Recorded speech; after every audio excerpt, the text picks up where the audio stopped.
Agora está gravando. Bom, gente, vamos começar então. Boa noite a todas e todos, que temos meninos hoje aí também participando. Vamos dando início à nossa terceira live do Dicas Mulheres em RIG. Né?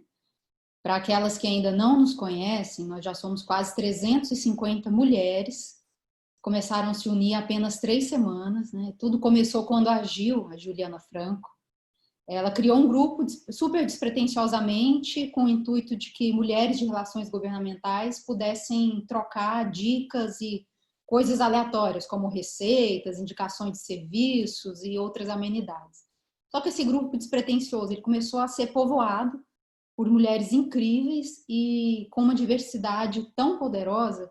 A gente tem mulheres assim de praticamente todas as faixas etárias, algumas ainda estudantes, terminando a graduação, outras já mais maduras, tem mulheres da iniciativa privada, do serviço público, assessorias parlamentares, ministérios, militantes, ativistas, pesquisadoras, a gente tem algumas buscando recolocação, outras em transição de carreira, mas o que nos une a todas é a paixão pela política, né? Isso é o que todas nós temos em comum. E o grupo não tem muitas regras, na verdade a grande regra universal é que vale tudo, mas só não admitimos preconceito. Então é um grupo que passa longe de qualquer tipo de intolerância e preconceito, tá? A gente fala que é uma anarquia da melhor qualidade. Nosso intuito é ser um caldeirão de ideias, realmente. E com todos esses talentos e a pluralidade que nós temos no grupo, nós resolvemos organizar lives, né, para ampliar o alcance da nossa voz. Na primeira live, nós conversamos com as meninas do Gabinete Compartilhado e do Movimento Acredito.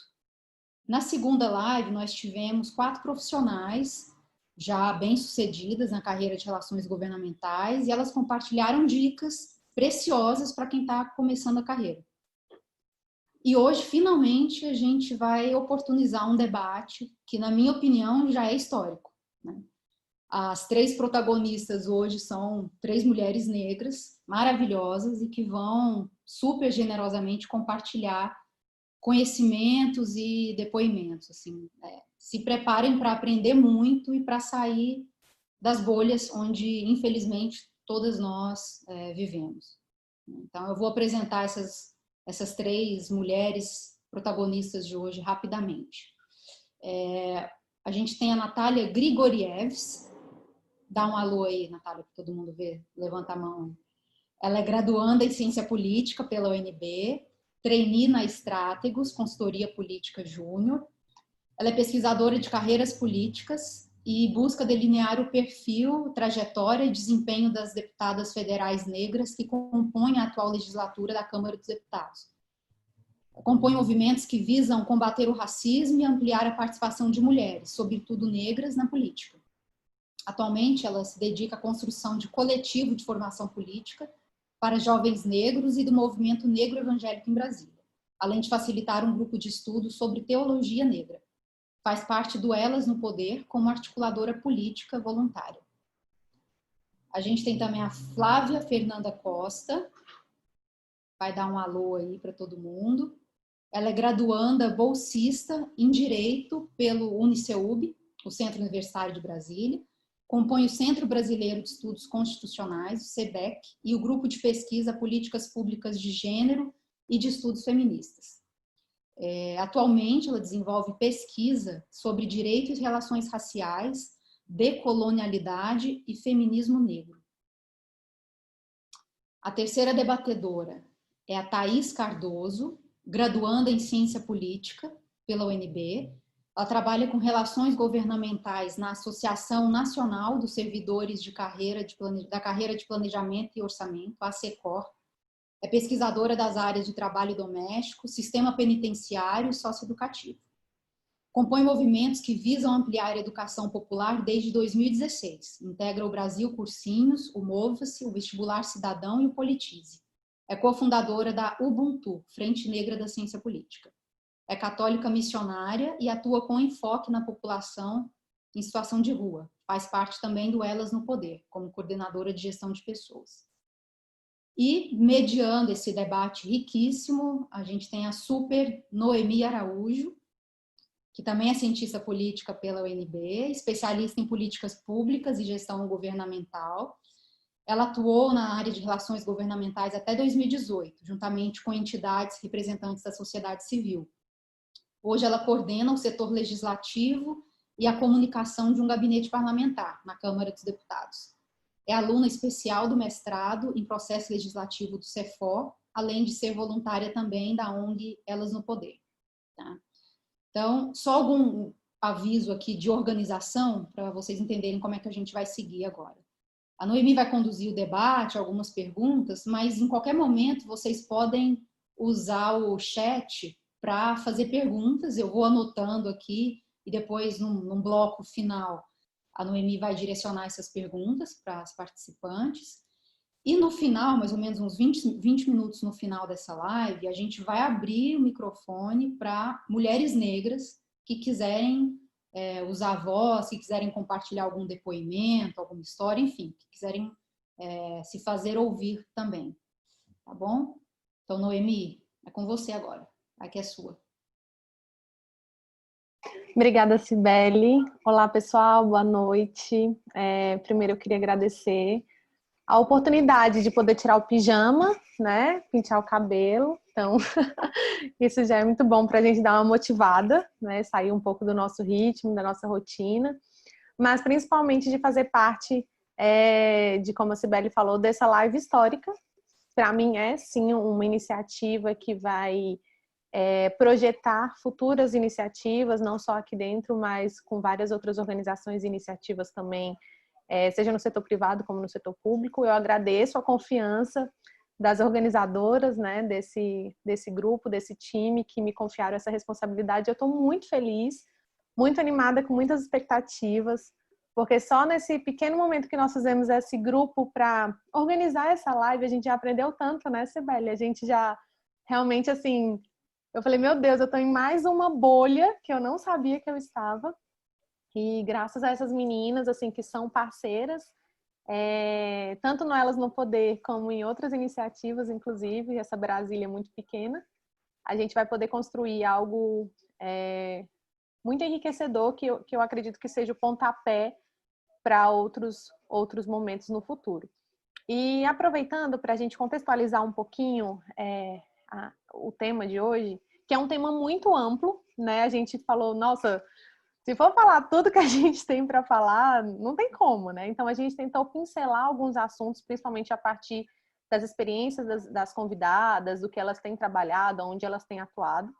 Então, especificamente, hoje eu começo esse debate trazendo um pouco da atuação da ONG Elas no Poder, que é uma ONG onde eu e a Thaís e a Natália hoje somos voluntárias. A Flávia também ajudou a gente durante o financiamento coletivo. E o Elas no Poder, ele busca, de fato, empoderar mulheres, capacitar mulheres para que elas tenham reais chances de disputa e de ocupação nos espaços de poder. Então, voltado principalmente até para candidatas em processo eleitoral, a gente tem buscado trazer conhecimento, formar essas mulheres líderes para que elas consigam ter oportunidade de disputa real, né, de chances de vitória durante uma corrida eleitoral. E nesse trabalho, só fazendo uma retrospectiva, esse financiamento coletivo foi capaz de promover uma plataforma, que inclusive foi lançada essa quarta-feira, uma plataforma online, gratuita, né? Que tem vários cursos, conteúdos, depoimentos incríveis para mulheres, para líderes, para pré-candidatas. Está disponível, impulsa.voto, vocês podem acessar. E também permitiu que a gente fizesse algumas outras iniciativas, como o Manual da Candidata Mulher e uma pesquisa inédita, de caráter nacional, apartidária, que tentou mapear o perfil da mulher na política. Eu queria trazer um pouquinho desses dados para nortear a nossa discussão hoje. Então, essa pesquisa ela foi feita de forma online, através de formulários enviados, né, pelas voluntárias e por outras organizações. Foi feita em parceria com o documentário Me Farei Ouvir. E o que a gente conseguiu a partir dessa pesquisa, que conseguiu 4.111 respostas? Dessas, 216 mulheres tinham sido candidatas ou eram candidatas, pretendiam se candidatar agora em 2020. E o que a gente percebe é que dessas 4.111 participantes, 33% delas, vou pegar o dado certinho aqui, se consideravam pretas ou pardas, então no universo de mulheres negras. 1,2%, ou seja, 50 eram indígenas, isso foi muito interessante para a gente, conseguir alcançar essas mulheres também, e 12 eram quilombolas. Das que pretendiam se candidatar ou não, 54% dessas mulheres falaram que não tinham intenção de se candidatar, porque para 40% delas, elas não tinham um perfil. E o que é ter perfil para se candidatar? O que é ter perfil para ser uma mulher num espaço de poder hoje? Né? Seja no âmbito público ou no âmbito privado. Isso gera vários questionamentos e uma reflexão muito interessante. Dessas mulheres, boa parte delas que já tinham se candidatado, já tinham, né, tentado uma disputa eleitoral, elas vinham de experiência junto a movimentos sociais, a movimentos universitários. Então, essas iniciativas mostram que a importância do estímulo social, ela nos ajuda a estar inseridos em contextos que contribuem e estimulam a participação, o envolvimento, o protagonismo da mulher. 98% dessas mulheres acreditam que é necessário mais mulheres na política. E 87% são favoráveis à cota para as mulheres. Então, a gente percebe que é um universo quase total de mulheres que apoiam mais mulheres na política, de mulheres que apoiam iniciativas, políticas afirmativas, políticas públicas de incentivo à mulher nessa disputa eleitoral, para que seja parte do parlamento. E 97% rejeitam a ideia de que política não é lugar para mulher. Então, se tratando hoje de uma live que a gente está falando sobre mulher, raça e política, então a gente já tem um embasamento forte de que o lugar de mulher é sim na política também, se ela quiser. 87% discorda que prefere votar em homens, então esse achismo de que não, as pessoas preferem votar em homens, não querem votar em mulheres, não é uma verdade diante desse universo que nós entrevistamos, que nós compilamos. 69% discorda muito da frase que diz mulher não vota em mulher. Então, mulheres votam sim em mulheres, elas só precisam de mais oportunidade, de mais estímulo, de mais capacitação. E entrando nesse universo falando sobre mulheres negras, 47% concordam que mulheres negras têm menos chance de se elegerem. Então, quase metade das entrevistadas concordam. 78% acreditam que há um desestímulo, por exemplo, de participar de uma disputa eleitoral justamente pelo trabalho doméstico, né? Pela carga de trabalho doméstico que é desigual entre mulheres e homens e que isso afeta a sua vontade de participar, o seu tempo, às vezes, de poder se dedicar. E mais de 80% concorda que os partidos políticos ainda são ambientes muito machistas e racistas. Então, nós temos dados hoje recentes, fresquinhos, disponíveis, está disponível na internet, vocês podem entrar depois nos nossos perfis e baixar, que mostram que mesmo a gente, mulher, sendo quase 52% da população brasileira, nós sendo 52% do eleitorado brasileiro, nós somos apenas 15% das representantes dentro do Congresso Nacional. Nós somos apenas 12% das prefeitas em todo o país, sendo que apenas 10 mulheres são negras. Então, nós temos no universo de 26 estados e o Distrito Federal, de 27 possibilidades, apenas uma mulher é governadora e ela é uma governadora negra. Então, isso já traz um pouquinho de esperança, mas ainda está muito aquém do que a gente quer. E partindo desses dados, desse pressuposto e da vontade de fazer, de fato, uma mudança, um diálogo, um ativismo, tem a frase da Angela Davis que ela é muito conhecida por todos, que diz: numa sociedade racista, não basta não ser racista. É necessário sermos antirracistas. Isso tem um impacto muito grande, porque mostra que nós precisamos, de fato, estar ativas e participantes. E parafraseando uma das nossas convidadas de hoje, ou melhor, literalmente transcrevendo uma fala dela, se vamos falar sobre relações raciais, mulheres negras, mercado de trabalho, vivências de pessoas negras, existem conceitos básicos de localização do ser negro na sociedade brasileira para que a gente possa entender de que local a gente está partindo. Porque o debate sobre raça hoje, por que ele é debatido da forma como ele é debatido hoje? Por que é tão importante pautarmos políticas públicas para negros e, sobretudo, para mulheres negras. O que se percebe para alguns, ainda não para todos, infelizmente, é que a desigualdade social e racial no Brasil, elas se misturam, elas não são dissociadas. E por isso, a Flávia, hoje, eu queria que você falasse um pouquinho para a gente sobre conceitos básicos de localização do ser negro dentro da sociedade brasileira. Baseado nesse histórico, a gente pode afirmar a democracia racial no Brasil? Ou isso é um mito? Conta um pouquinho para a gente. Primeiramente, boa noite. Queria agradecer pela oportunidade de estar com tantas mulheres incríveis aqui falando sobre raça, pautando mulheres, raça e política. Esse é um debate muito importante, em que, inclusive, a gente estava conversando ontem, né, no grupo, que não pode se restringir a uma cota, a uma situação específica, e esperamos que isso se multiplique por muitas outras vezes. Eu também queria dizer, pessoal, se vocês quiserem perguntar, perguntem, por favor. Se tiverem dúvida ou se não entenderem o que eu falar, pode perguntar que eu explico novamente.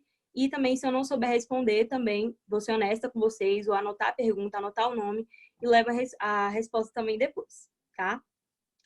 Então, já que a gente vai falar sobre raça hoje, como um dos tópicos, é preciso que a gente entenda que a gente está falando aqui sobre raça enquanto categoria social.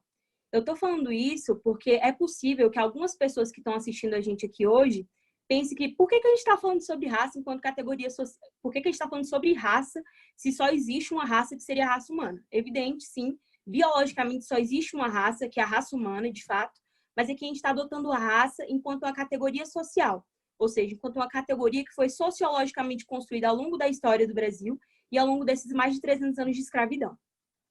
Para falar sobre desigualdade social e também sobre desigualdade racial e sobre essa realidade em que a mulher negra está inserida até hoje, para pautar esses temas, eu vou falar justamente sobre o que a Noemi perguntou, sobre o mito da democracia racial.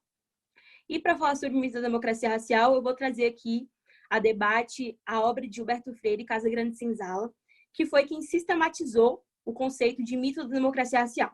Não foi ele quem inventou a ideia de democracia racial, mas na comunidade científica a gente costuma dizer que foi ele quem trouxe um status científico para a ideia de mito da democracia racial. Essa ideia de mito da democracia racial consiste na atribuição de que nós vivemos em uma sociedade tão plural, mas tão plural, que não há racismo no Brasil. Como se houvesse um paraíso racial aqui em que pessoas brancas e não brancas possuem as mesmas oportunidades. Gilberto Freire sustenta que a escravidão aqui no Brasil foi mais branda com relação a outros lugares, como, por exemplo, no norte da América. E, levando em consideração essa construção narrativa que Gilberto Freire traz na obra dele, vem em contraponto a Abdias do Nascimento, que foi, inclusive, senador federal, e ele trabalha o conceito de democracia racial na obra Genocídio Negro Brasileiro, né? Inclusive, essa é uma narrativa essencial para todo brasileiro, todo mundo devia ler esse livro. E Abdias do Nascimento vira e fala, não, a gente não vive uma democracia racial, isso não é verdade. Negros e brancos não têm a mesma oportunidade nesse país. E, para isso, ele trabalha alguns critérios e trabalha alguns dados e algumas experiências, que é óbvio que eu não vou conseguir relatar tudo, mas eu vou trabalhar algumas delas aqui com vocês. A primeira delas é a Lei Áurea, né? Para quem não sabe, a Lei Áurea, que é a Lei 3.353, ela dispõe unicamente, ipsis literis, dessa forma que, literalmente, ela fala o seguinte: é declarada extinta, desde a data dessa lei, a escravidão no Brasil. Ou seja, a Lei Áurea, ela basicamente se demonstra como um ato formal de abolição da escravidão, mas ela não propõe, nem nela própria e nem por décadas a fio após a Lei Áurea, propostas de políticas públicas para inserir esse negro na sociedade brasileira. Ou seja, após a escravidão, esses outrora escravizados não foram colocados na sociedade com projetos para inserção no mercado de trabalho, muito menos com relação a direitos trabalhistas para esses ex-escravizados, projetos de políticas públicas ou implementação de políticas públicas que versassem sobre educação básica, que fosse, ou sobre participação cultural, social, ou participação na política, ou participação nos poderes decisórios, políticas públicas voltadas para habitação e moradia, nada disso. Então, os negros foram largados à própria sorte após a Lei Áurea, e é por isso que hoje a gente diz que 3 séculos de escravidão para aproximadamente 3 décadas de políticas públicas com o advento da Constituição Federal de 88 não dão conta de dirimir essa desigualdade social no Brasil, que também é racial. Dito isso, ele também traça outros parâmetros, por exemplo, a construção da linguagem enquanto mecanismo importante para entender como o imaginário social coletivo no Brasil foi construído. Então, Gilberto Freire exemplifica, por exemplo, Abdias Nascimento exemplifica, por exemplo, quando a gente ouve na escola, ou, enfim, eu pelo menos aprendi assim lá na segunda série, lá no início, e eu já ouvi muita gente trazer esse mesmo discurso, inclusive em livros de história, falando que os portugueses trouxeram civilização para o Brasil. Enquanto, na realidade, se a gente for olhar, se algo que os portugueses não foram nesse país foram civilizados, né? Porque se a gente for pensar no histórico da escravidão, se a gente for pensar no saqueamento dessas terras e na apropriação das riquezas naturais que esse país produz, não há como falar em civilização por parte dos portugueses aqui nessas terras. Além disso, Abdias Nascimento trabalha uma ideia que a gente costuma falar muito cotidianamente, que é a ideia de miscigenação.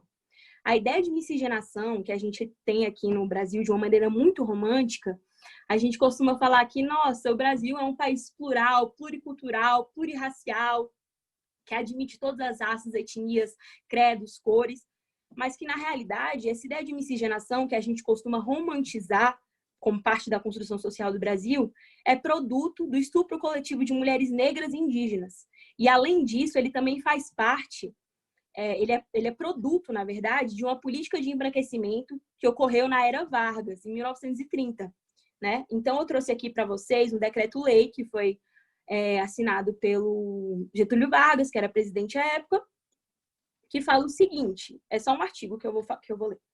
Atender-se-á, na admissão dos imigrantes, a necessidade de preservar e desenvolver na composição étnica da população as características mais convenientes de sua ascendência europeia.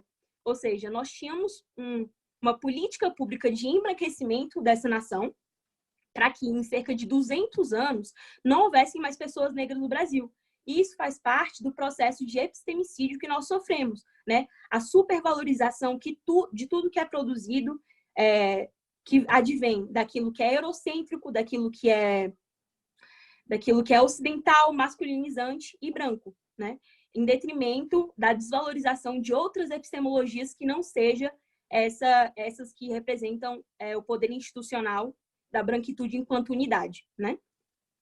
Além disso, Abdias Nascimento também trabalha, ou melhor, a gente pode extrair dessa ideia de Abdias Nascimento, trazendo para o contexto já da Constituição de 88, a ideia de que, quando a gente vê na Constituição que todos nós somos iguais perante a lei, sem distinção de qualquer natureza, a gente tem aí uma abordagem formal, que é sim importante esse reconhecimento, mas que não existe no plano material. Somos todos iguais? Não. Perante a lei?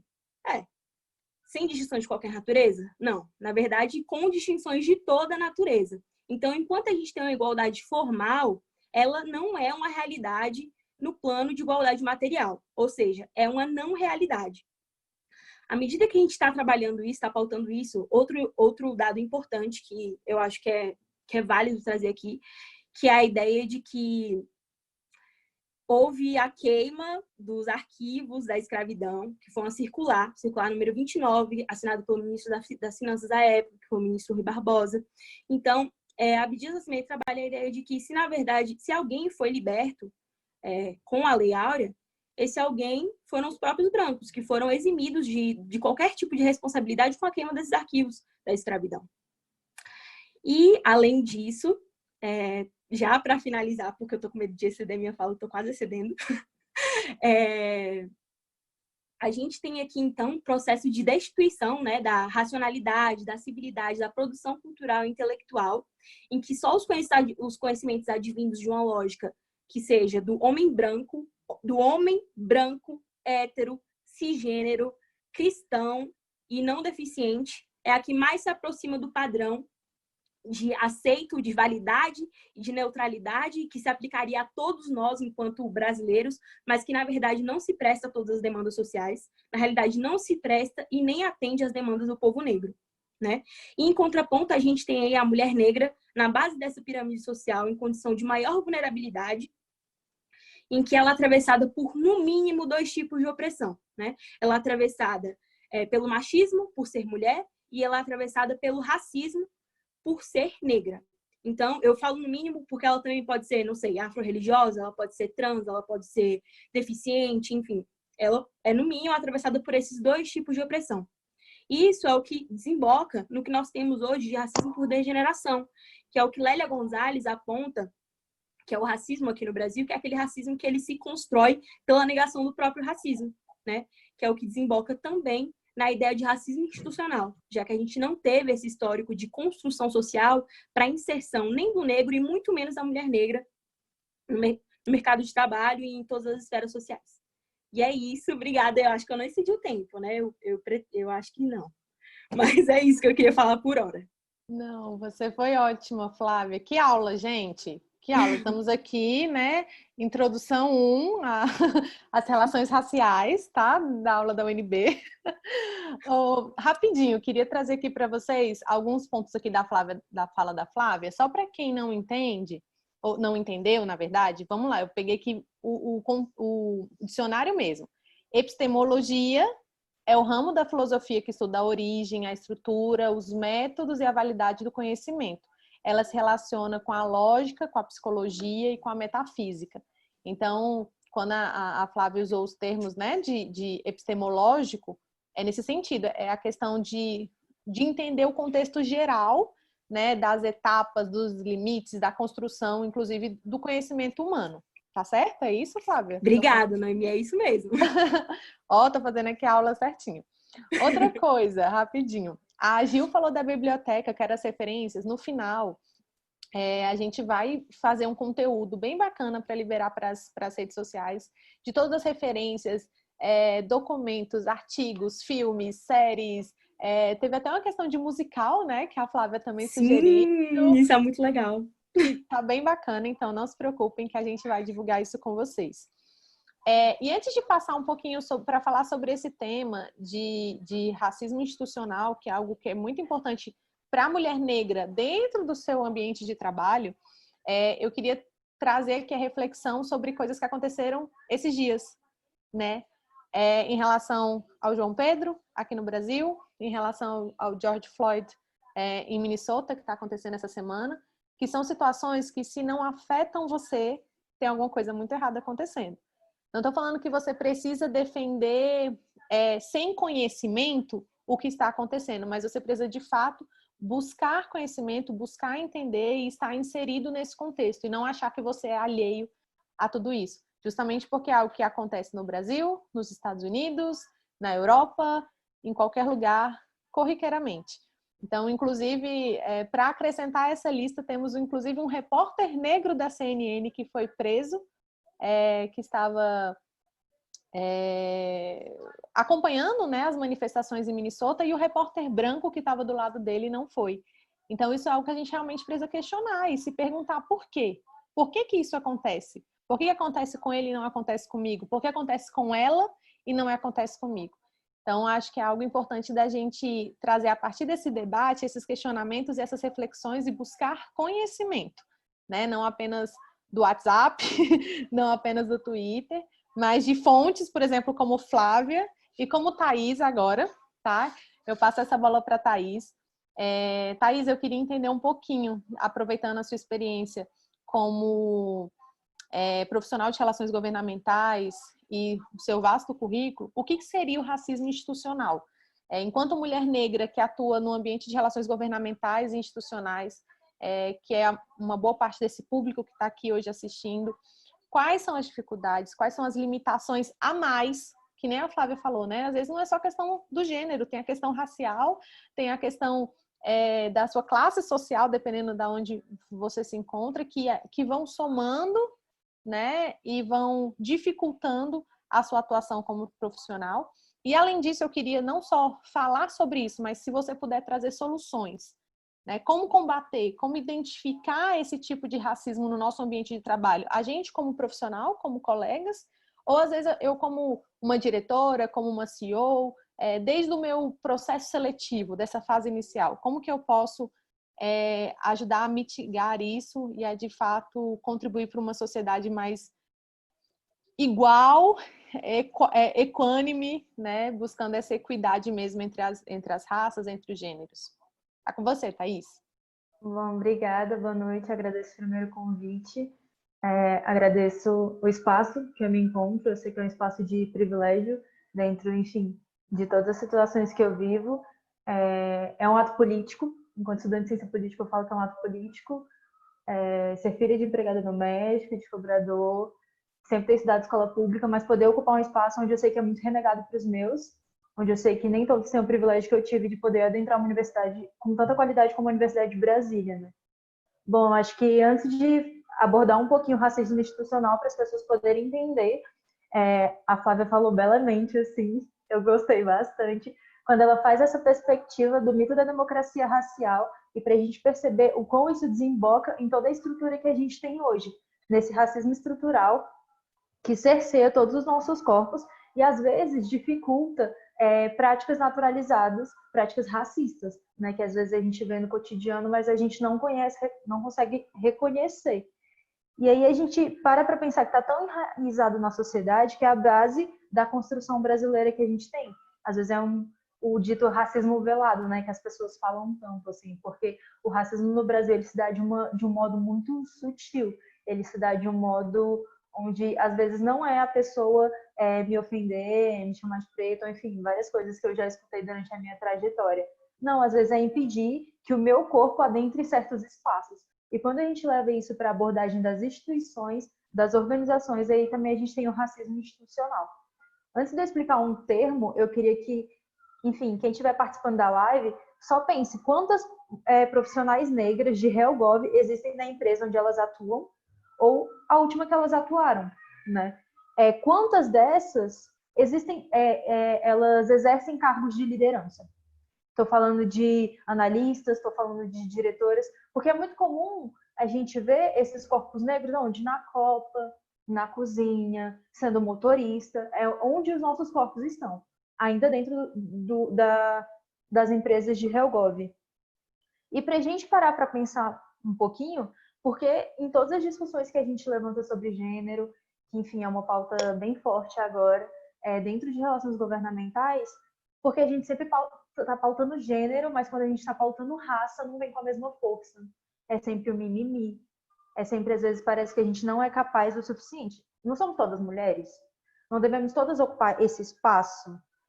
Nos eventos femininos que tem, quantos dos eventos que acontecem de HealthGov temos mulheres negras, indígenas, ocupando aquele espaço? Eu digo isso por quê? Porque às vezes eu me pergunto, estamos num evento feminino e tem poucos corpos parecidos com o meu. Eu não sou uma mulher? Eu não mereço estar naquele espaço? Indagações aí, todo mundo depois vai pensando e colocando a cabeça no travesseiro, né? Bom, racismo institucional, ele, como eu falei um pouquinho, ele está no espectro das organizações, nas instituições, nas corporações, e a gente percebe isso tanto nas instituições públicas quanto privadas. Não tem nenhum viés para um lado ou para o outro. E a gente para pensar onde os corpos negros não estão entrando. Corpos, enfim, não brancos, né? Porque a gente sabe que não estamos só falando de corpos negros. É tão automático, tão... Ai, meu Deus. Eu tô um pouco nervosa, gente. Vamos parar para pensar. Quando a gente entra em alguns determinados espaços, ou, por exemplo, mercado de trabalho, agora, que altas pessoas estão ficando desempregadas. Várias dessas pessoas desempregadas, 75% mais ou menos, são pessoas negras. Quando a gente está levando, às vezes, para cargos de liderança, pouquíssimas dessas pessoas são negras. Então, a gente vê um viés muito nítido, onde as instituições, as barreiras são muito claras e impedem, às vezes, que esses corpos negros avancem. É porque a gente não tem capacidade? Não, não é, porque somos muito capazes, né? Tem a própria frase de Racionais que fala que por você ser preto, você tem que ser 2 vezes melhor. Mas como é que a gente é 2 vezes melhor se a gente está pelo menos 100 vezes atrasado? O racismo institucional, ele faz com que se crie tantas barreiras para que a gente não consiga avançar, para que a gente não consiga ascender, para que a gente não consiga quebrar uma dessas. E são barreiras, às vezes, muito simples. Trazendo um pouquinho, por exemplo, para a experiência enquanto profissional de HelpGov, às vezes me incomoda muito entrar nos espaços, às vezes mudar de um trabalho para o outro, enfim, perceber que eu sou a única profissional negra. E aí a gente se pergunta, ok, às vezes a gente levanta tanta a pauta para ter mais mulheres em relações governamentais, mas às vezes a gente não levanta para ter mulheres negras. É um mecanismo de dominação dos nossos corpos. É um mecanismo que não quer que a gente ascenda, que não quer que a gente chegue em determinados espaços. Vamos parar para pensar, por exemplo, em sugestões e soluções, como a Noemi falou. Se há algum processo seletivo, eu já vi diversas empresas pautando alguns processos seletivos dentro de relações governamentais para tentar fazer uma paridade de gênero, por exemplo. Mas por que a gente não pensa isso, às vezes, voltado para a raça? Porque a gente naturaliza tantas fotos de tantas empresas, organizações, instituições, onde todos os corpos são brancos, padrões. E a gente não se espanta. Eu estou acostumada, e eu sei que, enfim, as meninas que estão participando o tempo todo, a entrar num lugar e contar quantas pessoas negras tem, quantas dessas pessoas exercem cargos de liderança, quantas dessas pessoas e desses corpos são mais parecidos com os meus. E é muito triste, às vezes, a gente perceber que não tem uma identificação, que eu não consigo me olhar no parlamento, eu não consigo me olhar nos hospitais, enquanto médica, enquanto enfermeira, eu não consigo, às vezes, me olhar na minha universidade, enquanto professores universitários, que também é um grupo muito seleto, mas eu consigo me olhar, às vezes, no sistema penitenciário, onde a maioria dos corpos lá são negros, né? Às vezes eu consigo me olhar no trabalho doméstico, onde a maioria das mulheres também que exercem essa profissão são mulheres negras, cerca de 60%. Enquanto profissional de HelpGov, o tempo todo eu tenho uma cobrança a mais enquanto mulher negra. Eu tenho que ficar pensando como eu vou falar, o que eu vou falar. Eu tenho que ficar pensando, às vezes, de não alterar um pouco a minha voz, porque senão eu vou ser a preta raivosa e que as pessoas vão ter medo de mim. Eu tenho que pensar em não falar algo, não militar demais para não ser manchada. Eu tenho que me preocupar, às vezes, com questões básicas. Tipo, meu cabelo está muito alto? Ele está muito baixo? Eu posso mexer um pouco nele?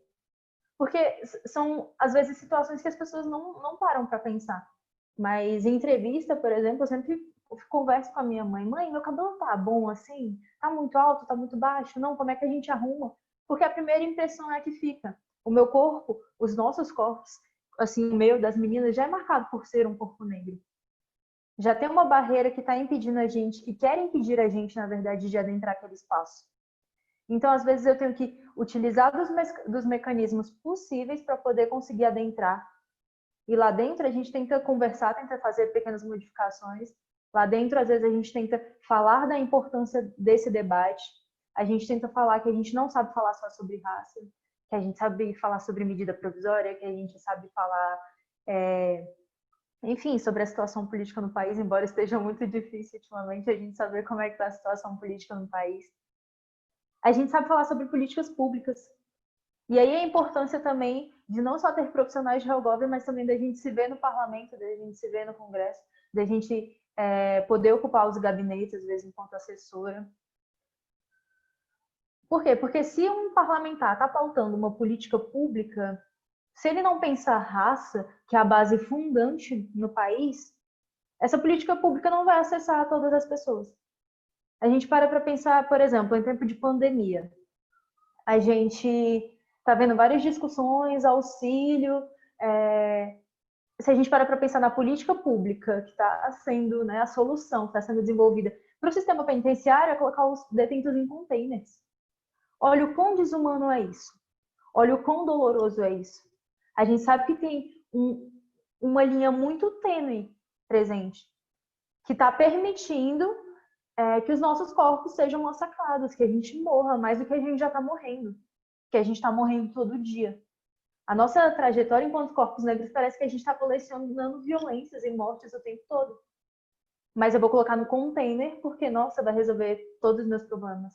Um lugar onde quase não tem ventilação, onde não tem água, onde o espaço é mínimo. Imagine se fosse a gente num espaço como esse. Uma vez que o Estado ele não reconhece que o racismo é um problema, ele também não vai pensar numa solução para esse problema. Ele não vai pensar em mecanismos, em leis, em políticas públicas para desenvolver para aquela determinada população. Porque não é um problema. Se não é um problema, eu não tenho que resolver. Não somos todos brasileiros, então se somos todos brasileiros, eu penso em uma política pública para todos, ao invés de pensar políticas que contemplem a determinados grupos e agradem a todos, pelo menos no sentido de manter uma sobrevivência. Enquanto corpos negros, às vezes a gente não para pensar o como o Estado ele também é um ator que ele permite, que ele assume, que ele promove os aspectos que nos atingem.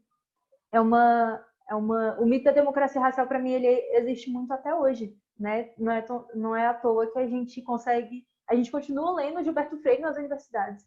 E muitas pessoas ainda não estão criticando Gilberto Freire. E se a gente reclama, poxa, professor, olha, eu acho que a abordagem não é assim. Não é porque vocês veem raça em tudo. Mas não é porque Gilberto Freire afirmou tantas coisas e ele ainda é visto enquanto um intelectual, um grande nome. Enquanto vários corpos negros que conseguiram ultrapassar essas barreiras, várias mulheres negras, eu falo, sabe, tipo, elas são intelectuais, elas não são intelectuais na verdade, elas são pensadoras. Porque corpos negros não produzem conhecimento para a academia. A gente só pensa, sabe? Então, às vezes a gente olha... Eu tô terminando, porque eu acho que nem contei o tempo. Eu esqueci. Mas quando a gente para pensar em mulheres como Elisa Lucinda, como Dona Laudelina, que, enfim, foi presidente do Sindicato das Empregadas Domésticas, a gente não consegue referenciar essas mulheres enquanto intelectuais. Às vezes a gente nem sabe que essas mulheres existiram, embora elas produziram vastamente. Então, acho que ser profissional de HelGov, as soluções que a gente pode pensar, principalmente, é se policiar. Do mesmo modo que várias mulheres estão pautando, enfim, várias mulheres desse grupo, às vezes, pautam em suas empresas uma diversidade de gênero, é também trazer o debate racial. Porque eu sei que eu, a Flávia, a Natália, a gente não consegue fazer essas mudanças sozinha. Uhum. Porque às vezes a gente nem consegue adentrar nesses espaços. Tem empresas que são totalmente brancas. Então a gente vai ter que esperar uma pessoa negra conseguir quebrar todas essas estruturas para poder conseguir falar disso lá dentro. Mas o corpo dela já é marcado. Então acho que é uma questão da gente também, se a gente está lutando por mulheres, que a gente lute de fato por toda a diversidade de mulheres que a gente tem, que a gente não crie mais cisões, que a gente ajude, às vezes, alguns corpos a adentrarem esse espaço que é político, que é tão meu, quanto o seu, quanto de qualquer uma dessas outras mulheres. E que, aos poucos, a gente consiga chegar, né? A gente tem uma fala que fala que os nossos passos vêm de longe. Eles também vão para muito longe, eles vão para mais longe ainda. Eu tive, enfim, para finalizar, a graça de participar de um coletivo negro, e eu fui percebendo e construindo a minha educação política de que, às vezes, não importa só o meu ato, mas do ato de todas as pessoas que ajudaram a construir, e as pessoas que vão vir depois também.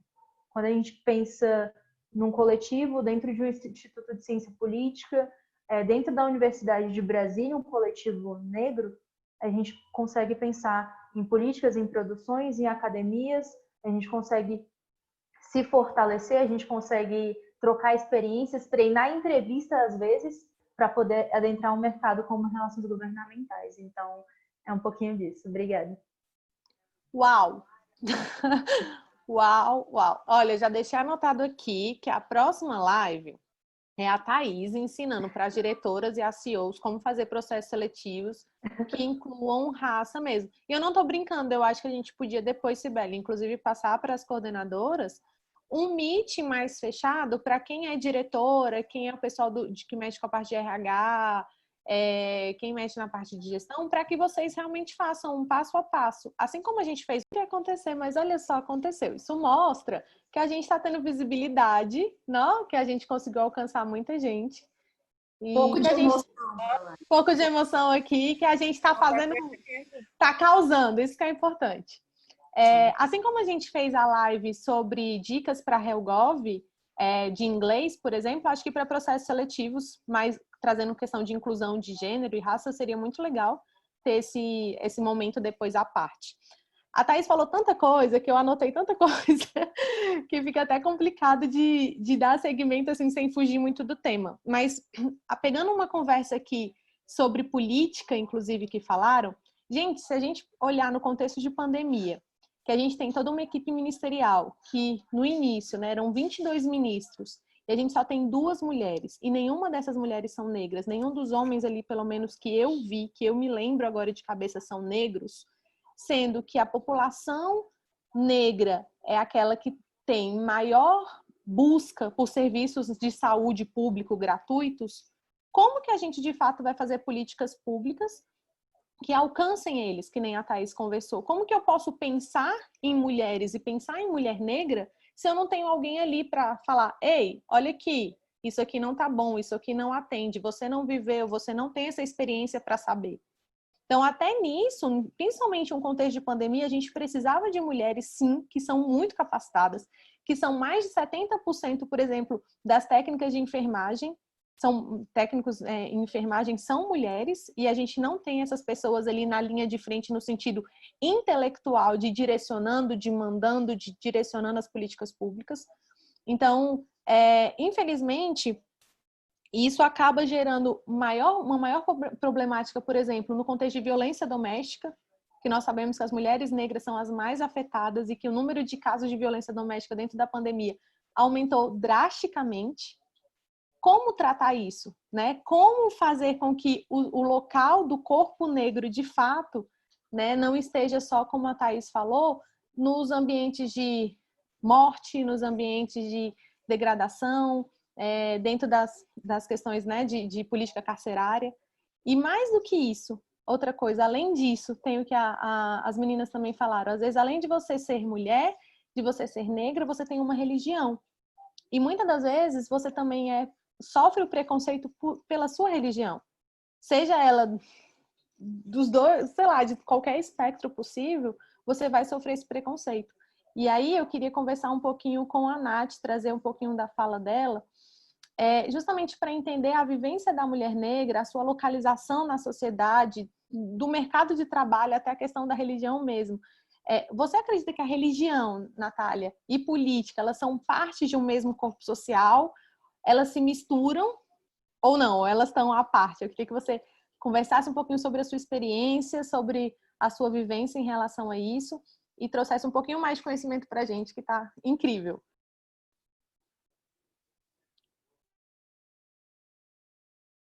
Boa noite a todas e todos. Para mim é gratificante estar aqui nesse espaço. É muito simbólico e também histórico, porque, coincidentemente, hoje mulheres negras não estão sendo cota dentro de um espaço de debate. E eu digo coincidentemente porque a proposta inicial de tudo isso era realmente trazer algo que fosse relacionado à diversidade. Quando a gente fala em diversidade, a gente remete à raça e lembra de mulheres negras, e só assim a gente traz elas para dentro dos debates como uma maioria. Então, ao longo da minha vida, eu posso contar que foi uma vez só que eu vi um espaço sendo totalmente ocupado por mulheres negras, assim como está sendo hoje. Então, as debatedoras sendo mulheres negras. E aí eu gostaria muito de fazer uma provocação em relação à inquietação que ficou na minha cabeça desde o momento que rolou esse convite e de a gente estar conversando sobre, de por que a gente sempre tem que estar atrelado à nossa negritude, debatendo a negritude, todas as coisas que são relacionadas a ela, e a gente não pode falar sobre algumas outras coisas. Então, eu entendo que a nossa negritude, ela nos perpassa. Então, o racismo, ele nos perpassa. Mas a branquitude também perpassa as pessoas brancas. E nem por isso as pessoas brancas só são convidadas a falar sobre branquitude. Porque, inclusive, elas não falam sobre branquitude, elas não debatem branquitude. Não é um tema que está posto ali para essa galera. E aí, nesse sentido, a minha provocação é de quê? Porque nós, pessoas negras, pessoas racializadas, temos que ser as responsáveis por educar as pessoas não racializadas em relação a questões que falam sobre os nossos corpos. Porque, como a Thaís disse, nós, quando a gente produz conhecimento, a gente é visto como pensador, a gente não é visto como intelectual. E boa parte dos intelectuais negros, dos intelectuais, na verdade, brasileiros, assim como os grandes intelectuais da América Latina, eles se tornaram grandes intelectuais falando sobre nós, falando sobre a nossa realidade. Mas quando se trata dos direitos, e de a gente também ter esse direito à fala, esse direito a ser intelectual, as coisas mudam. Então, deixo aí essa provocação e vou responder a pergunta da Noemi. Eu vou começar respondendo essa pergunta com uma frase que eu ouvi do pastor Henrique Vieira, que é um pastor negro, batista, que mudou completamente a minha visão em relação à minha posição enquanto uma pessoa negra dentro da igreja. Porque ele disse o seguinte: quando os brancos falam sobre questões que eles querem falar, eles estão pregando a palavra, eles estão fazendo teologia. Mas, quando o negro está trazendo questões que ele acha pertinentes, que sejam debatidas, também embasadas na palavra, eles estão fazendo política. Só que a política e a religião, elas andam juntas. Infelizmente, nós temos hoje um governo que foi eleito principalmente por aqueles que deveriam estar representando o amor. Principalmente por aqueles que deveriam estar combatendo as desigualdades, aqueles que deveriam estar denunciando as injustiças. Porque há muitos trechos bíblicos em que Jesus deixa muito claro, principalmente em Romanos, de que ele é um Deus justo, ele ama a justiça, e que, assim como ele ama a justiça, que ele gostaria que seus filhos também amassem a justiça. E aí a gente vê as pessoas que estudam teologia, se utilizando da teologia, se utilizando da palavra bíblica, para promover a necropolítica, que é basicamente um conceito, né? O conceito da necropolítica é um conceito que ele foi desenvolvido por um filósofo negro, incrível e muito inspirador para nós da população negra, que é o Achille Mbembe, que ele escreveu um ensaio questionando os limites da sabedoria quando o Estado escolhe quem deve viver e quem deve morrer. Nesse sentido, a gente passa a falar sobre a necroteologia, que é a teologia que, para além de estar vendo tudo que o Estado está fazendo, que corrobora com as atitudes do Estado. E aí, condena corpos negros, sobretudo. Condena corpos negros a partir do momento que defende o sistema carcerário, que ele continue sendo orquestrado da maneira como ele é orquestrado hoje. Que continua defendendo que a polícia saia atirando em todo mundo. Então, sim, política e religião, elas se misturam e, infelizmente, a religião tem sido utilizada hoje para promover a morte dos corpos mais frágeis.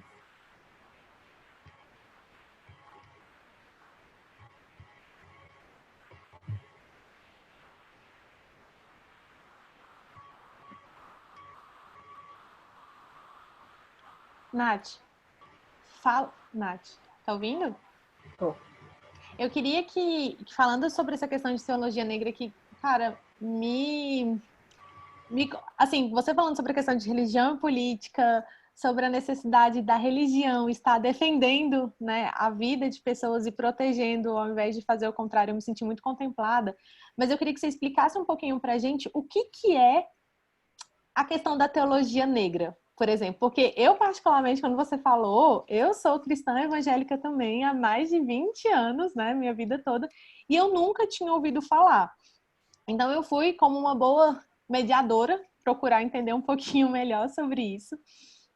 E eu percebi, a partir dos estudos do teólogo Ronilson Pacheco, que a teologia negra ela surge com as igrejas evangélicas, neopentecostais, num contexto de periferia, de forma bem orgânica, né, na periferia, nas comunidades.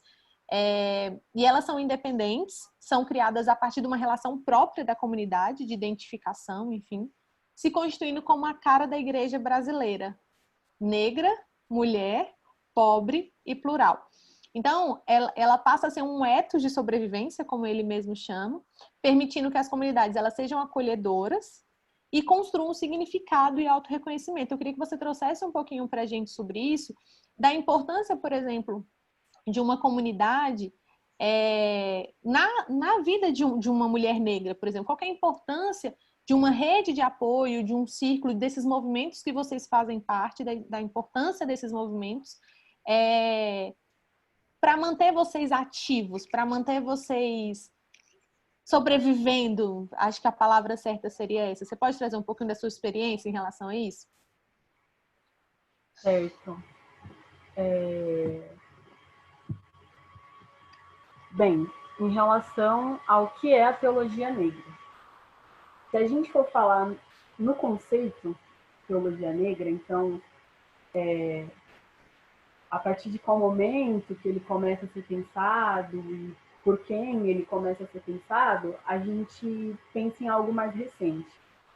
Então, a partir do momento em que, por exemplo, ali mais ou menos na segunda metade da década de 60, há uma grande movimentação nos Estados Unidos por parte da população negra, reivindicando, né, os direitos civis, que não deveriam ser reivindicados, afinal são direitos civis.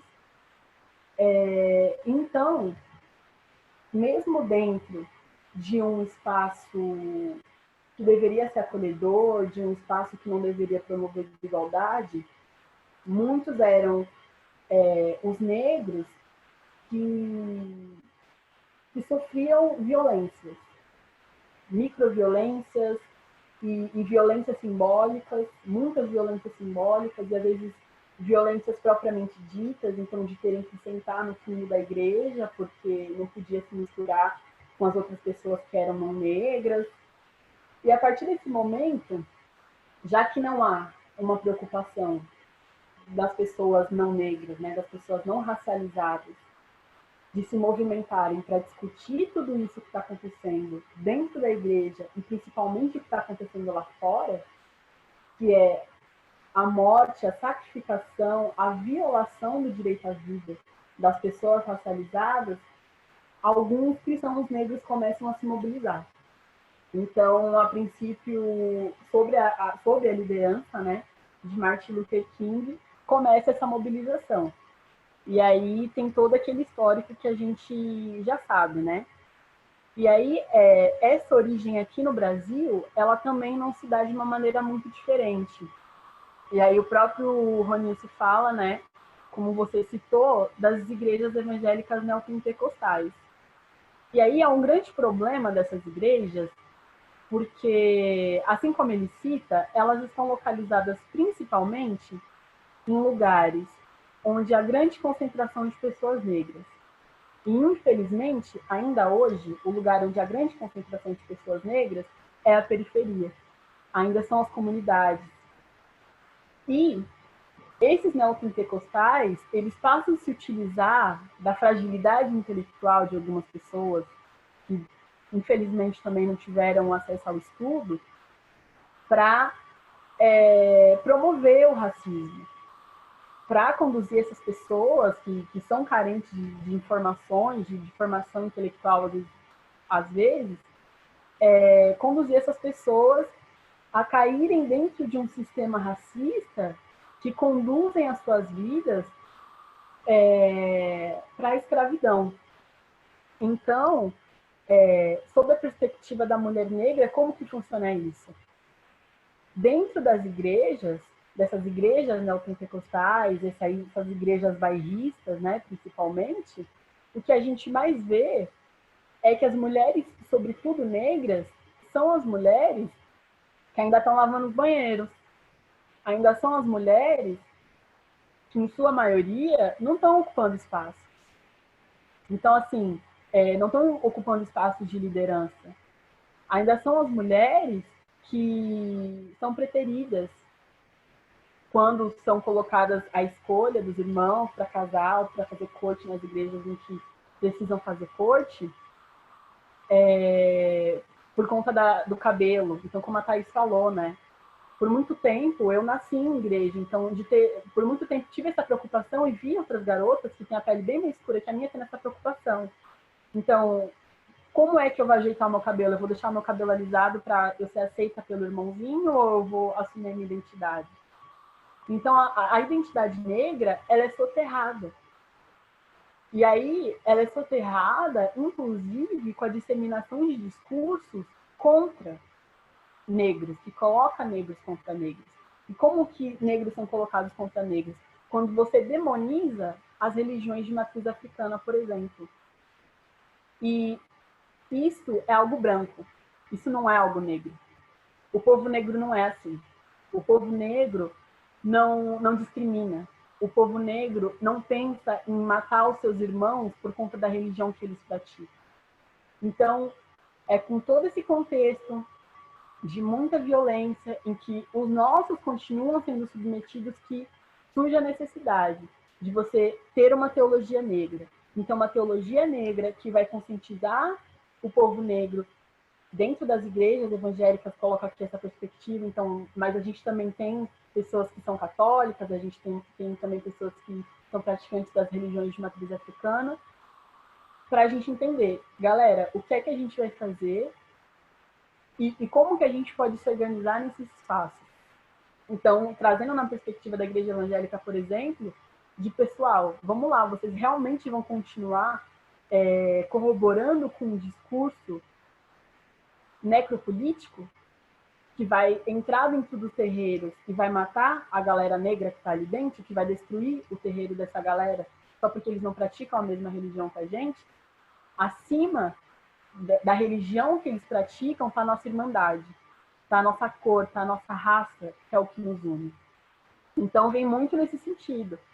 Mas, assim, a teologia mesmo, quando você começa a ver onde foi que surgiram as primeiras igrejas, os primeiros cristãos, os primeiros seguidores de Cristo, o próprio Cristo tem uma raiz totalmente negra. Então, não precisa muito esforço para você estudar a história e entender que não havia possibilidade alguma de Cristo não ser negro. E aí, eu aproveito essa brecha de falar sobre Cristo não ser negro para falar sobre a romantização do sacrifício. Então, a gente tem essa romantização, né, do sacrifício que Cristo fez na cruz. Só que, assim, quando ele morreu, a ressurreição dele não consistiu em devolver um cadáver à vida. Essa ressurreição, ela consistiu em fazer justiça a uma vítima, porque ele havia sido vítima daquele sistema racista, porque ele havia sido vítima daquele sistema opressor, que não entendeu nada. E se ele voltasse hoje, o mesmo continuaria acontecendo. Então, a necroteologia, né, ela promove isso que vai completamente contra ao que foi feito com Jesus. Então, aqui falando mais no sentido amplo mesmo, porque eu sei que há pessoas aqui que podem não ter religião nenhuma ou que podem ter, mas se questionem quanto a essa romantização do sofrimento. Essa romantização do sacrifício e do sacrifício que ainda hoje é imposto para as pessoas negras. Então, quem é que vai praticar os sacrifícios dentro da igreja?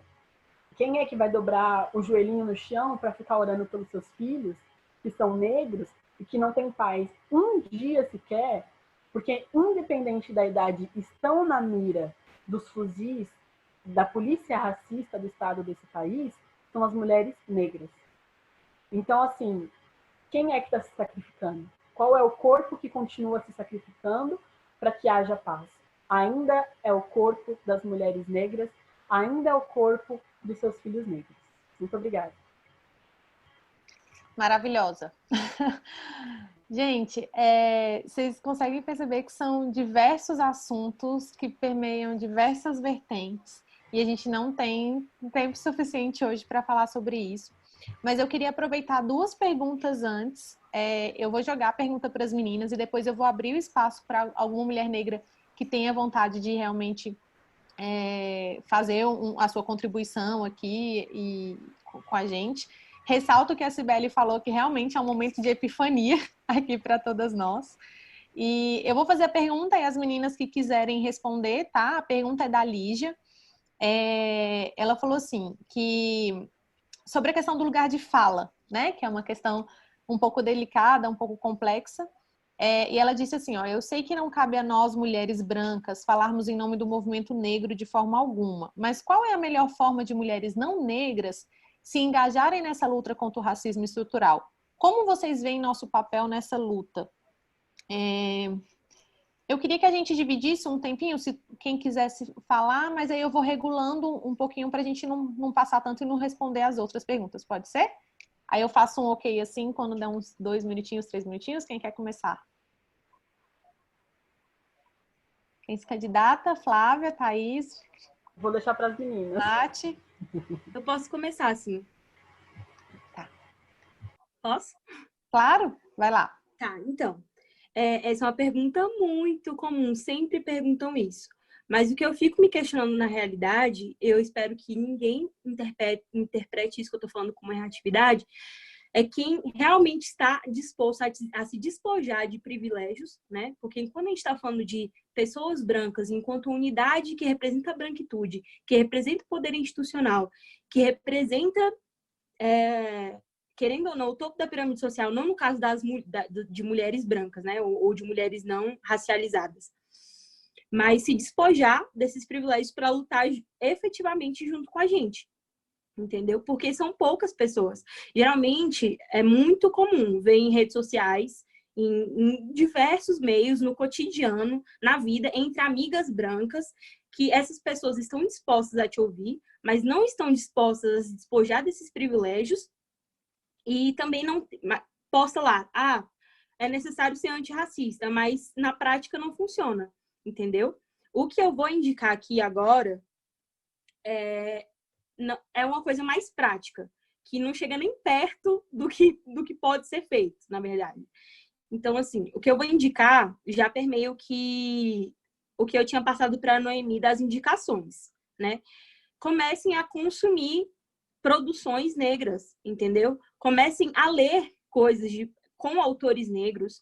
Eu inclusive, vou até fazer uma pergunta aqui. Se alguém aqui conhece Lélia Gonzalez, fora as meninas que estão debatendo, se alguém aqui conhece Lélia Gonzalez, por favor, manda no chat que conhece.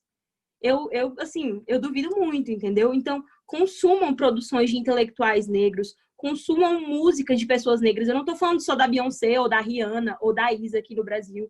Eu estou falando, por exemplo, de Bia Ferreira, que produz música com necessária consciência política. Ela fala sobre cotas, ela fala sobre branquitude, ela fala sobre necropolítica. Então, assim, são coisas não usuais que a maioria das pessoas não consumem. Ou então, deixe fazer o mínimo, assistam filmes com protagonismo negro, em que os protagonistas sejam realmente pessoas que são protagonistas, não são empregadas domésticas, não são pessoas marginalizadas. Assistam filmes também voltados para essa lógica, como, por exemplo, Infiltrado na Clã. É um filme muito importante. Felicidade por um Fio. Enfim, eu indiquei alguns filmes, até passei já para a Noemi. Então, o que eu tenho para dizer assim o mínimo, eu acho que é consumir essas produções intelectuais de pessoas negras. E, no máximo, assim, se despojar dos seus privilégios para lutar junto com a gente, entendeu? Observar as estruturas, ler, estudar, não esperar que a gente explique para vocês, sempre. E é isso. Eu acho que é mais ou menos isso. Né? O mastigadinho, né? É se dispor mesmo a buscar e aí tirar dúvidas, a complementar. Acho que isso que é bacana. Thaís, quer completar a fala da Flávia? Eu tinha anotado 2 pontos. Um era essa questão de pessoas brancas procurarem, sabe? Eu acho que hoje temos a internet, hoje temos vários tipos de coletivos. A gente está produzindo o tempo todo. Então, se você coloca um termo na internet, você coloca genocídio, se você coloca necropolítica, você vai ter a definição do conceito mastigado, você vai ter várias pessoas que produzem sobre isso. E para vocês pararem para pensar um pouquinho, que às vezes pra gente, às vezes é doloroso. Às vezes essa imponência de sempre, tipo, sempre sejam didáticas, sempre falem sobre isso. Porque eu não tô falando do outro, eu tô falando de uma vivência minha. Quando eu tô falando, às vezes, corpos negros são assassinados pelo Estado, às vezes eu não tô falando só do corpo negro lá, às vezes eu tô falando de corpos próximos a mim. Então, isso também é doloroso para mim. E eu acho que uma questão também é corpos brancos passarem a se racializar. Porque às vezes a gente sempre para pensar o negro, o indígena, mas às vezes a gente para pensar que, gente, branco também é raça, entende? Então, a partir do momento que há uma racialização do branco, a gente também consegue entender quais espaços o branco está entrando, quais espaços de privilégio ou não o discurso está entrando também, sabe? E aí a gente consegue pensar, ok, tem uma raça que está entrando, mas algumas outras não. E o que a gente pode parar para pensar e refletir sobre isso? E eu acho que também, por fim, não ser omisso, sabe? Eu acho que às vezes a gente vê situações de racismo e a gente tem a mania de passar pano, sabe? E eu acho que eu juro que é o último, mas quando às vezes algumas pessoas negras pontuam, gente, isso foi racista, é porque está na nossa vivência que isso foi racista, sabe? Eu sei que às vezes nem todo mundo consegue entender o porquê aquilo foi racista. Se a gente tiver com tempo, paciência, disposição, a gente pode explicar, sem problema algum, por que aquilo foi racista. Mas também vocês conseguem pesquisar, às vezes, o porquê aquilo foi racista, porque às vezes é doloroso demais a gente falar. É igual se algum homem fala pra gente alguma coisa e a gente pontua pra ele, gente, isso foi machismo. Homem, você está sendo machista. E a gente espera dele que ele o quê? Ele entenda, procure, aceite que aquilo foi machismo.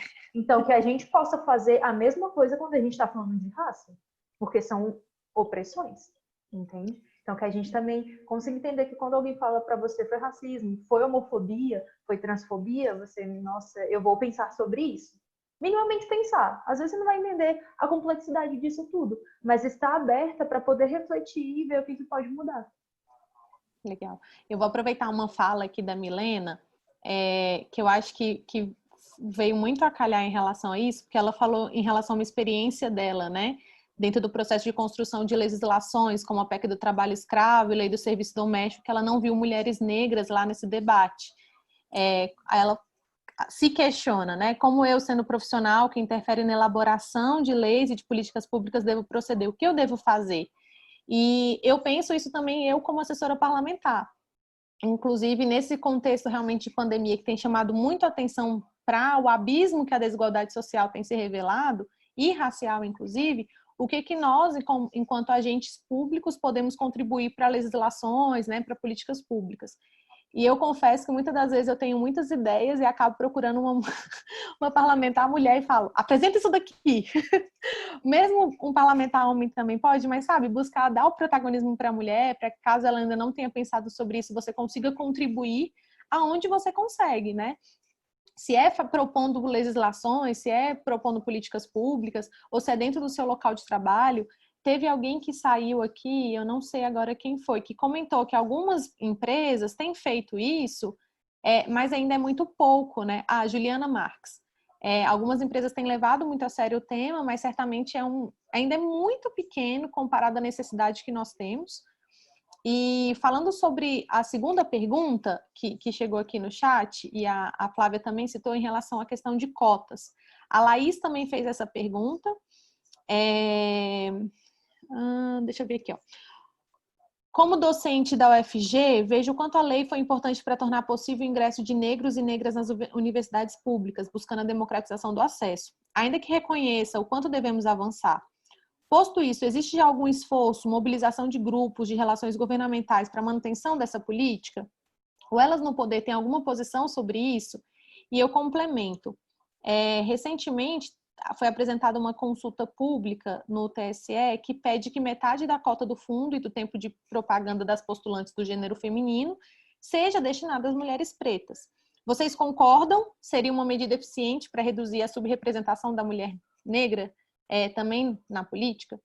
E eu começo só respondendo aqui a Laís que nós, enquanto Elas no Poder, nós temos sim trabalhado muito em cima disso. Inclusive, ano passado, quando foi apresentado um projeto de lei pedindo a extinção das cotas dentro dos partidos, nós fizemos uma carta de repúdio, né, uma publicação que foi disparada para diversas instituições parlamentares, pedindo o arquivamento dessa proposta, e nós conseguimos que a parlamentar voltasse atrás nessa decisão.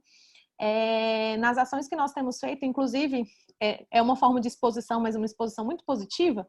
A Thaís é uma recente voluntária que adentrou ao nosso projeto, é coordenadora de gestão de pessoas hoje, e o processo seletivo que nós fizemos foi justamente para mulheres negras, né? E pensando no sentido de cota, que queriam se voluntariar para entrar nesse processo.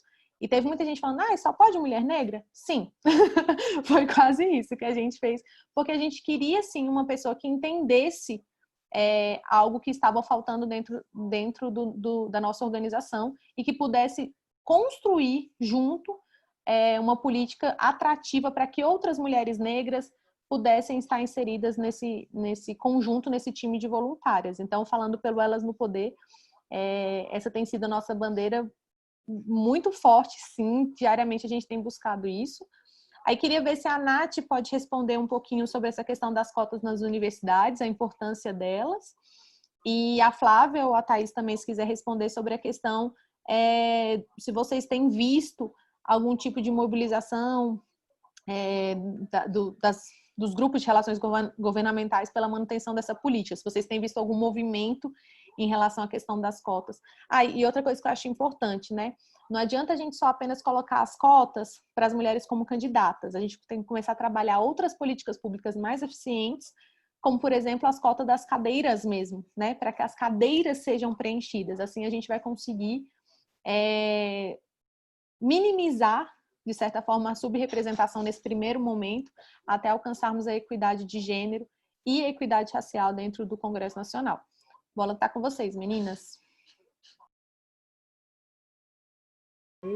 Então, eu vou responder em relação às cotas, né? Eu também traz uma provocação. Quando as cotas foram criadas aqui no Brasil, as pessoas tinham a intenção de fazer delas uma reparação.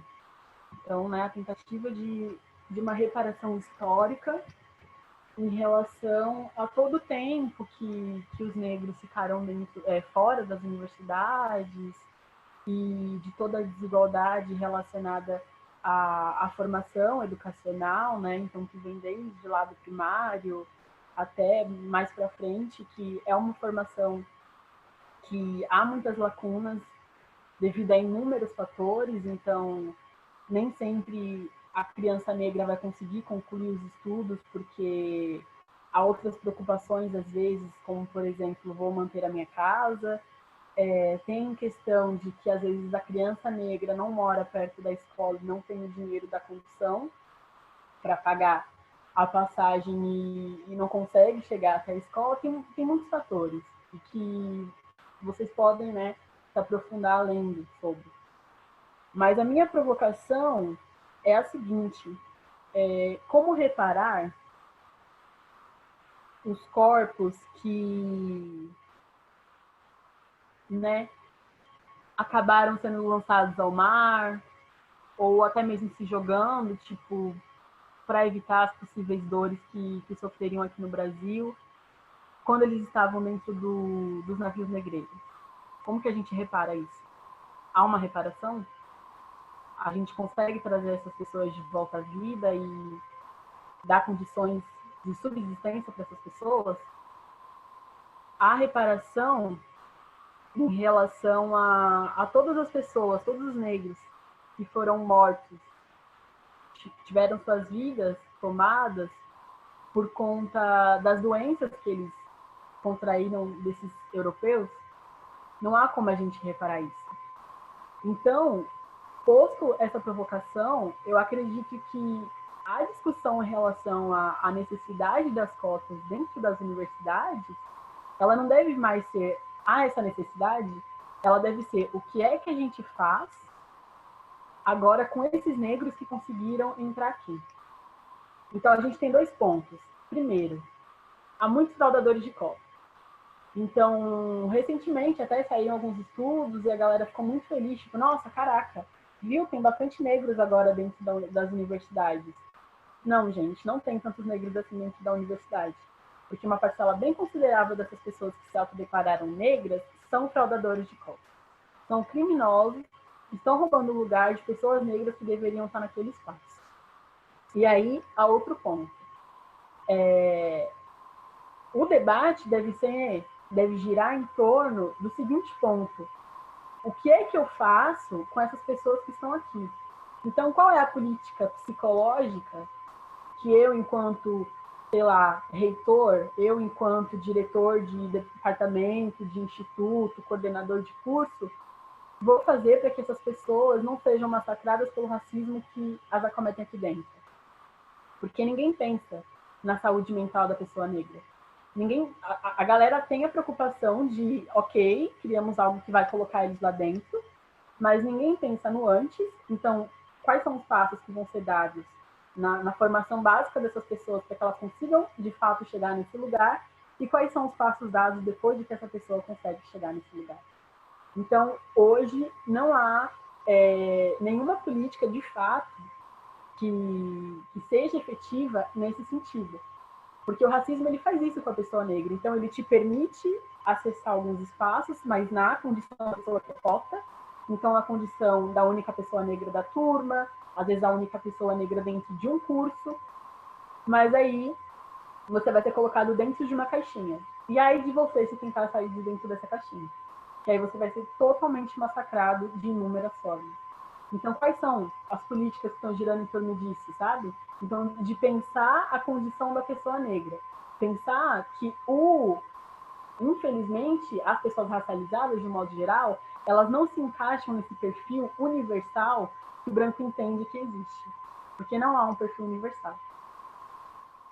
Gente, desculpa interromper, mas acho que a fala da Flávia, da Natália, foi sensacional.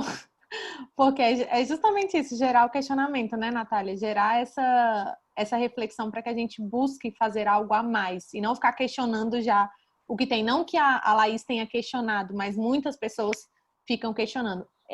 Eu queria encaminhar para o final, agradecendo muito, muito, muito a fala de vocês, de verdade. Acho que foi importante para todos que estão assistindo. E eu queria dar espaço para vocês fazerem. Eu não sei se a gente fala para a Juliana Kirsi queria fazer um depoimento dela, eu queria dar um tempinho para ela.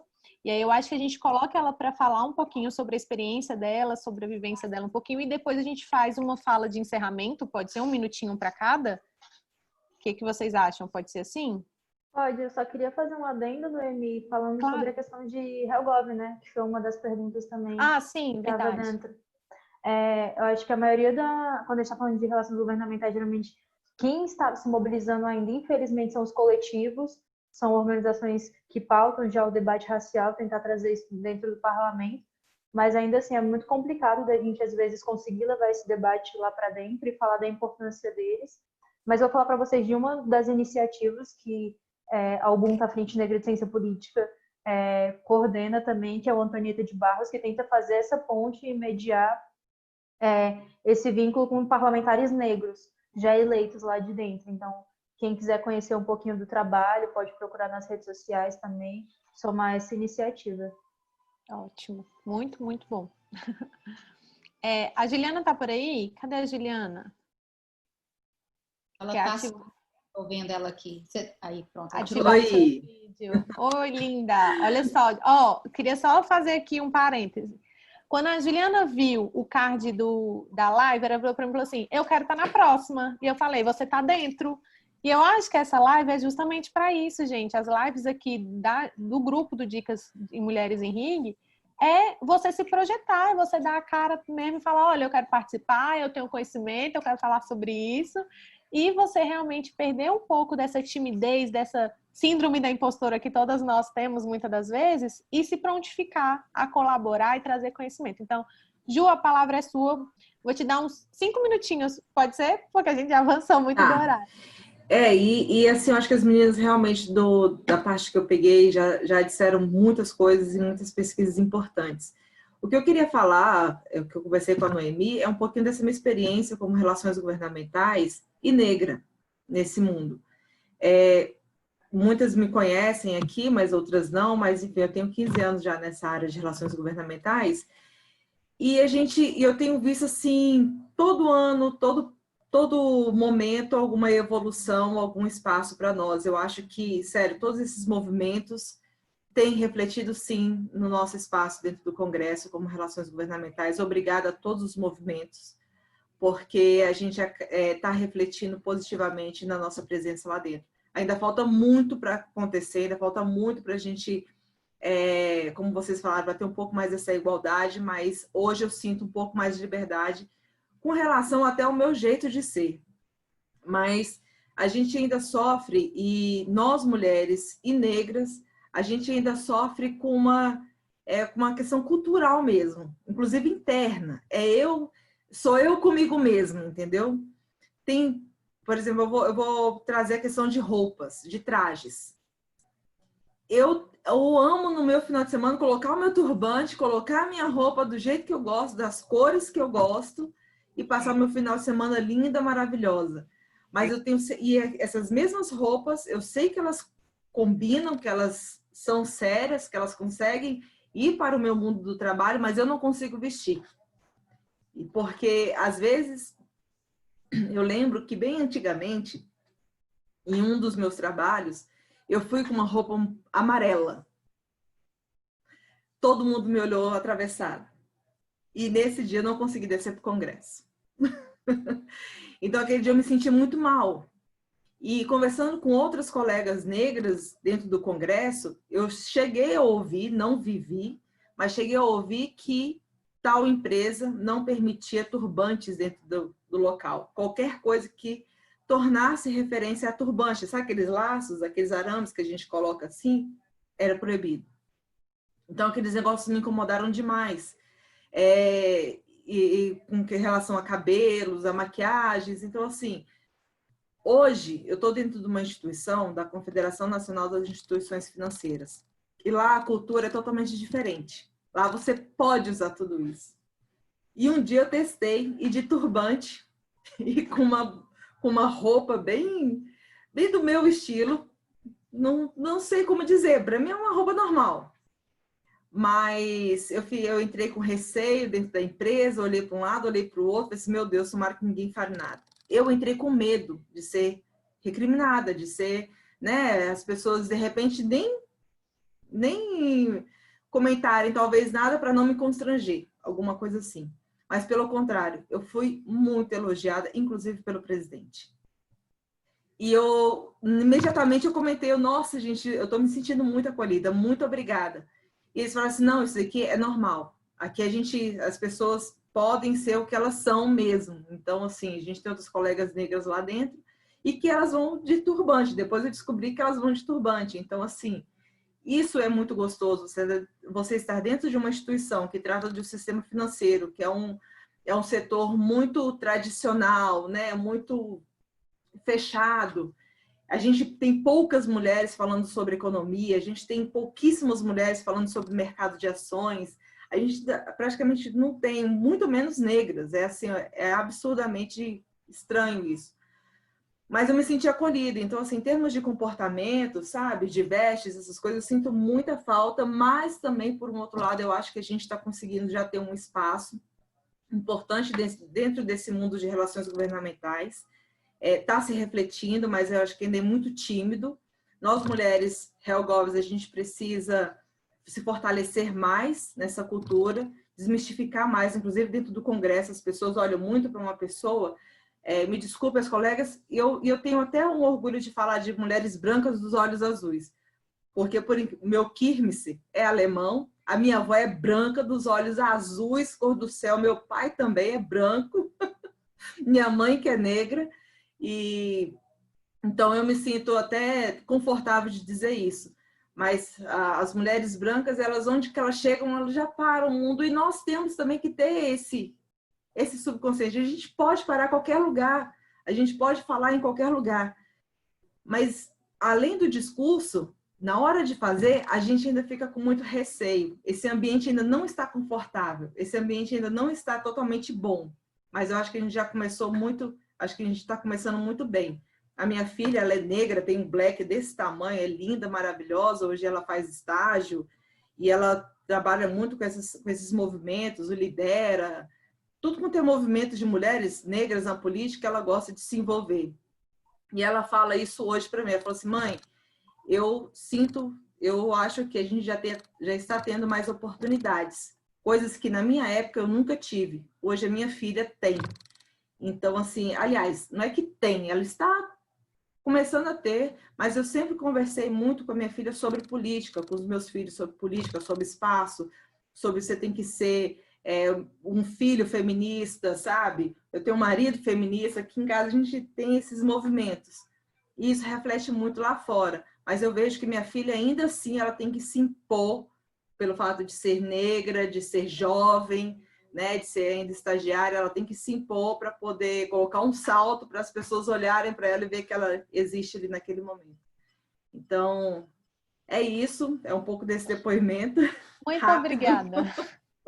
Muito obrigada de verdade, Giliane. A gente com certeza vai ter outras oportunidades. Já recebi aqui, outras mulheres falando, eu também quero contribuir. Eu acho que é isso. Quando a gente fala para os outros e fala publicamente, a gente incentiva outras a também a participar, se disporem, né, a contribuir. E eu sei que tem muita gente que é tímida, que tem vergonha, mas a gente vai vencendo isso junto. Então, agora, para finalizar mesmo, 1 minutinho para cada convidada, só fazer suas palavras finais e a gente encaminha para o encerramento. Vamos lá? Pode começar pelas meninas. Pode pelas... Tá, Nath, quer começar? 1 minutinho, vou cronometrar, hein? Novamente, eu gostaria de agradecer, né? Principalmente pelas pessoas que permaneceram aqui, as pessoas não negras, que ainda assim, mesmo com as provocações que a gente trouxe, né? Mesmo com as inquietações, permaneceram, escutaram e se colocaram, né? Nessa posição das pessoas que estão abertas e dispostas a pelo menos ouvir o que a gente tem a dizer. E que fique essa mensagem de que há lugares onde nós estamos hoje que nós não gostaríamos de estar, mas tem lugares que nós ainda não ocupamos, ou se ocupamos não da maneira que nós gostaríamos, que o povo negro quer estar e pode estar. Então, por exemplo, eu sou uma mulher negra que não fala só de questões raciais. Eu gosto de economia, eu gosto de direito constitucional, eu amo direito eleitoral. Então, assim, são coisas que vocês também podem nos convidar, assim como as meninas, eu sei que elas também, né, falam coisas que não são relacionadas à raça e que vocês podem nos convidar para falar, que nós viremos, com muito prazer. Gratidão. Inclusive, gente, a Natália é candidata à presidência da República. A gente não decidiu o ano ainda, mas a gente está trabalhando fortemente nessa capacitação. Então, voluntárias de campanha já se voluntariem. Thaís, você?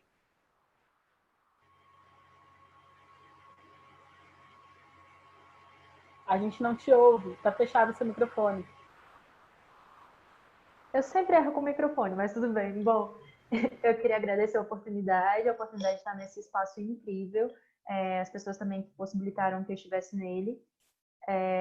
Queria falar para as mulheres negras que ouviram que vocês não estão só, que a gente está lutando e que aos poucos a gente vai conseguir adentrar nesse espaço. Diversas vezes as dores que vocês passam são dores que eu já passei, que amigas minhas já passaram, mas que vale a pena. E só mesmo deixar aqui, às vezes, para lives futuras ou para eventos futuros que qualquer uma de nós organizemos, que a gente se esforce para trazer pessoas negras, para trazer mulheres negras, para trazer mulheres indígenas, independente do tema, porque, né, igual a Nath também já falou, a Flávia já falou, eu já falei que a gente não fala só de raça, então que se a gente for falar, às vezes, sobre literatura, Machado de Assis, que a gente possa trazer uma mulher negra, às vezes uma mulher indígena, e se esforçar para isso, que a gente está produzindo o tempo todo. Muito obrigada. Machado de Assis e goiabada, hein? Quem souber fazer receitas, envie inbox, delivery para Thaís. Flávia, você? Gente, eu queria agradecer pelo convite. Eu espero que tenha sido tão produtivo para vocês quanto foi para mim, porque eu até tinha compartilhado com a Natália que, por ser a área de RIG, uma área que eu quero ingressar, que eu ainda não consegui ingressar, eu estava me sentindo antes desse debate como um embrião falando com a Rainha Elizabeth, sabe? Por mais que seja um lugar de fala meu, entendeu? Então, assim, eu agradeço por vocês a oportunidade. Espero realmente que eu e as meninas tenhamos conseguido contribuir no conhecimento de vocês com relação a mulheres na política, mulheres negras nos espaços decisórios. E eu queria aproveitar a oportunidade, vou ousar em fazer isso aqui, em falar sobre isso aqui, aproveitando o gancho do que a Thaís falou sobre a posição da mulher negra no mercado de RIG. Eu queria apontar também que uma experiência pessoal, né, enquanto mulher negra que conseguiu alcançar espaços e enquanto mulher negra de pele clara que também tem consciência de alguns privilégios que eu tenho por não ser uma negra retinta. Ingressei no ambiente universitário, dependi de uma política pública e eu queria convidar as recrutadoras que estão aqui a repensar nessa questão dos processos seletivos o motivo de alguns pré-requisitos não estarem presentes no currículo dessas mulheres negras, como, por exemplo, a questão do inglês. O que faz vocês pensarem que uma mulher negra não tem inglês em pleno 2020, em que todo mundo sabe que é necessário inglês, né? Senão, resquícios dessa desigualdade racial que a gente vive, né? Então, é um convite à reflexão. Quando vocês forem olhar um currículo de uma mulher negra que não tem alguns requisitos, procurem observar o quão proativa ela é, o quão esforçada ela é, o quão ela está disposta a aprender. E, além disso, não, é isso que eu queria falar para vocês e agradecer a oportunidade mesmo, de coração. E agradecer às meninas também, amei conhecer vocês e estou amando participar desse grupo. Obrigada, gente. Contratem a Flávia. Ponto. Gente, queria agradecer demais. Nossa, contratem também, eu também estou desempregada. A Natália, todo mundo.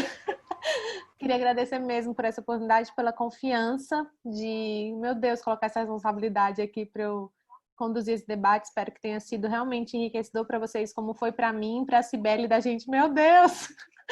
Foi ótimo, foi incrível. Acho que é realmente só o início para toda essa mudança de comportamento, de pensamento, de gestão.